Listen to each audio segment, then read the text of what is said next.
Tonight, a story about a man who spent 40 years making clocks, and about the sea, and about how slowly a good idea can be accepted. It is a true story. Nothing in it is frightening. Most of it takes place in a workshop, and involves a great deal of filing and waiting. You do not need to follow closely. Let the dates and the numbers go by. If you fall asleep before the ships come home, that is quite all right. They came home a long time ago. Settle yourself. Let your jaw unclench. We will start with a simple problem. If you are at sea, and you want to know where you are, you need two numbers. Your latitude, how far north or south you are, and your longitude, how far east or west. Latitude is not difficult. The sun climbs to a certain height at noon, and that height depends on how far north or south you are. Measure the angle with a decent instrument, check a table, and you have your answer within a few miles. Sailors had been doing this for centuries. Longitude was another matter entirely. There is no natural mark for east and west. The sky looks the same all the way round. But there is a trick hiding in it. The Earth turns once in 24 hours, so every hour of difference in local time corresponds to 15 degrees of longitude. If you knew, at noon where you were standing, what time it was at that moment back in your home port, the difference would tell you your longitude exactly. That was well understood by the 16th century. It is not a secret. The difficulty was entirely practical. There was no way to know what time it was somewhere else. So ships did the best they could, which was called dead reckoning. You know roughly what course you have steered and roughly how fast you have been going, so you can estimate how far you have come. Speed was measured by throwing a log overboard on a knotted line and counting the knots that ran out in a set time, which is where the word knot comes from. It works, more or less, in good conditions. Over weeks, with currents you cannot see and winds you cannot fully account for, the error grows and grows. Ships missed islands. Ships arrived where they did not expect to be.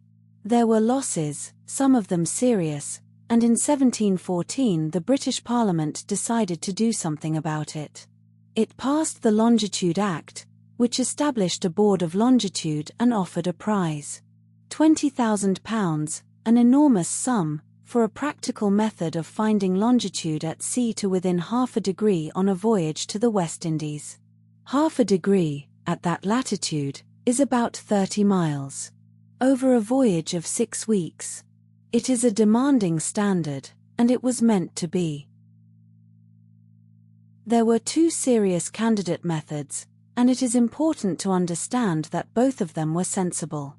The first was astronomical, and it was called the method of lunar distances. The moon moves against the background of stars, fairly quickly, roughly its own width every hour. So the moon is a kind of clock hand on the sky. If you measure very precisely the angle between the moon and a particular star, and you have accurate tables predicting where the moon will be at each hour as seen from Greenwich, you can work backwards to Greenwich time.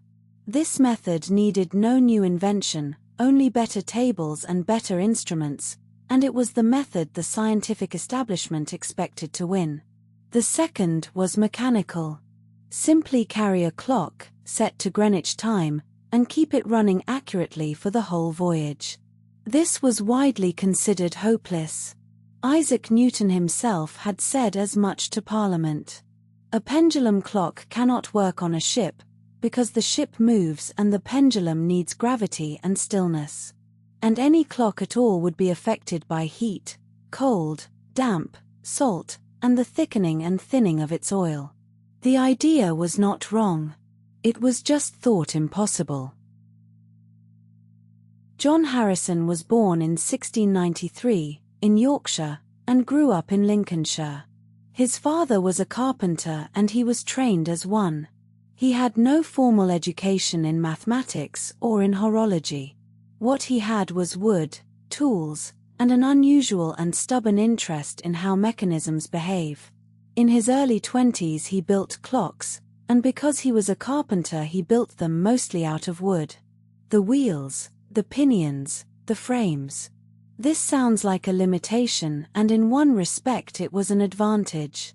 He used lignum vitae for the moving parts, a tropical hardwood so dense it sinks in water and so oily that it lubricates itself.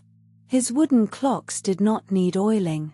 Oil was one of the great enemies of accuracy, because it thickened in the cold and thinned in the heat. He was solving a problem before he had formally met it.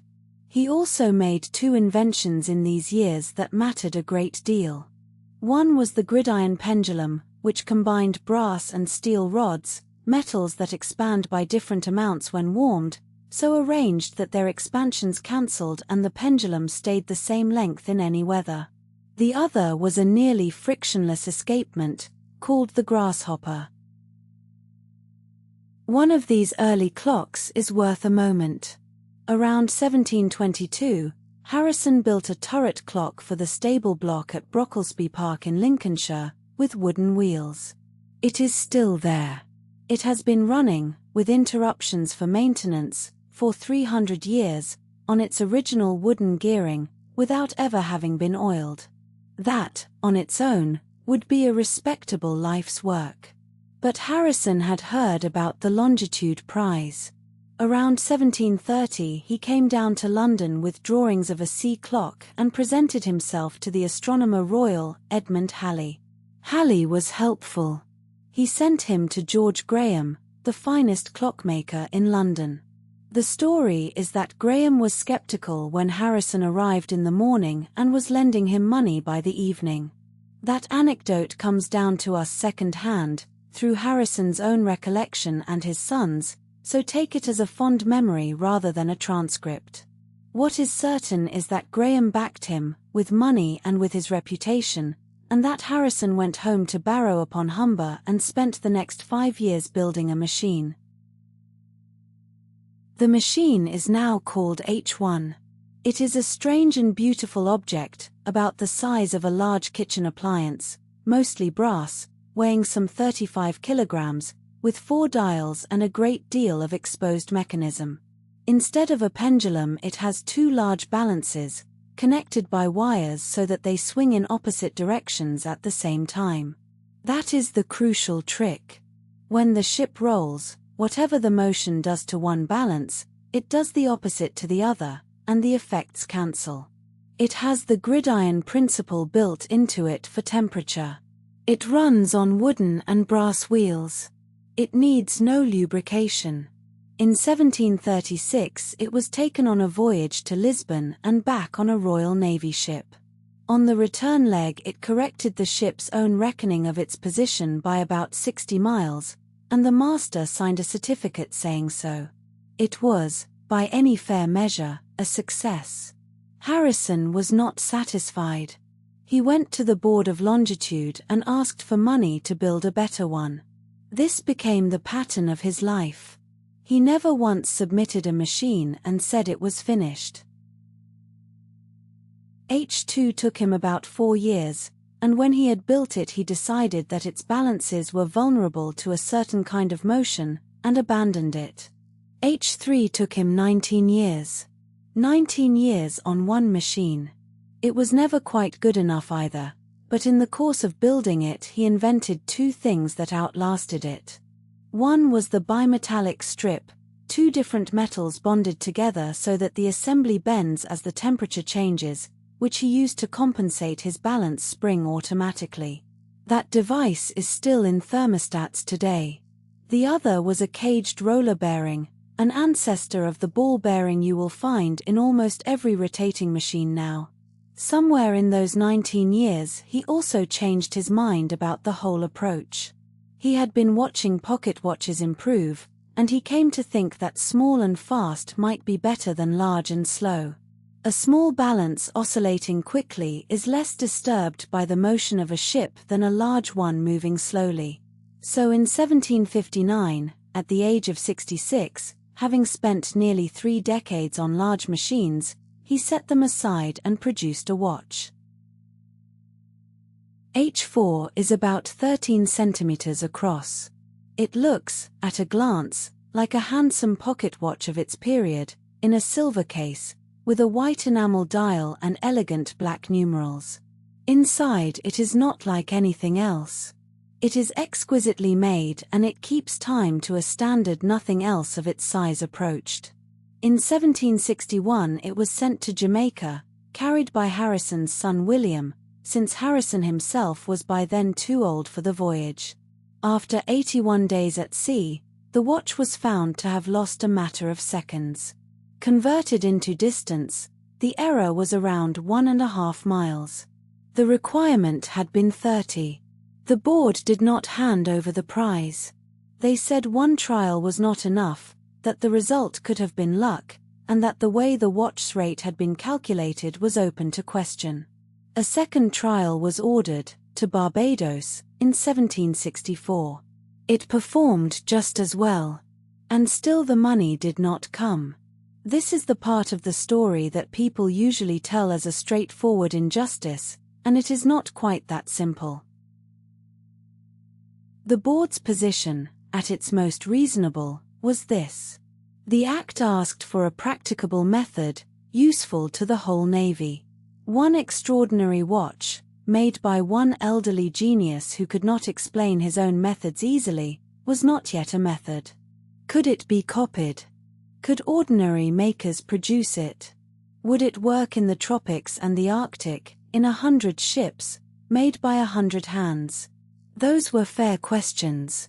The board demanded that Harrison dismantle H4 and explain it fully to a committee, and hand over his machines, which he experienced as humiliating, and which was also, from their side, exactly the right thing to insist on. A watchmaker named Larcom Kendall was commissioned to make a copy. He did, and it was superb, and James Cook carried it on his second voyage and praised it warmly. The astronomer royal at the time was Neville Maskelyne, who championed the lunar distance method and who has come down in popular tellings as the villain of the piece. That is unfair to him. He was doing his job, he had a genuine scientific preference, and his nautical almanac, published from 1766, was itself an enormous and lasting achievement. The accounts of how badly he behaved come mostly from Harrison, who was a difficult man himself. In the end Harrison went round the board. In 1772, aged 79, he petitioned the king. George III had an interest in instruments and tested one of Harrison's watches himself at his private observatory. There is a famous line attributed to the king, that these people have been cruelly treated and that he would see Harrison righted. It is a good line and it comes to us from family recollection long afterwards, so we cannot be sure he said it. What did happen is that Parliament, in 1773, granted Harrison a further £8,750. He never received the prize itself. Across his career the various awards and grants came to something over £20,000 in total, but never as the prize, and never with the acknowledgement he wanted. He died in 1776, at 83, on his birthday. And here is the wider consequence, which is larger than a prize. Within about 50 years, marine chronometers had become standard equipment. A captain could open a box, read a dial, and know where he was to within a mile or two, anywhere on Earth. The two methods did not really compete in the end. They combined. The almanac checked the clock, and the clock spared the arithmetic. And the strange side effect of it all is the way we still tell time. Because Greenwich kept the tables and Greenwich set the clocks that ships carried, the world eventually agreed to measure its longitude, and then its time zones, from a line drawn through a small observatory on a hill in southeast London. The machines survive. H1, H2, H3 and the little watch are at Greenwich, and 3 of the 4 are still wound and still running, more than 250 years on.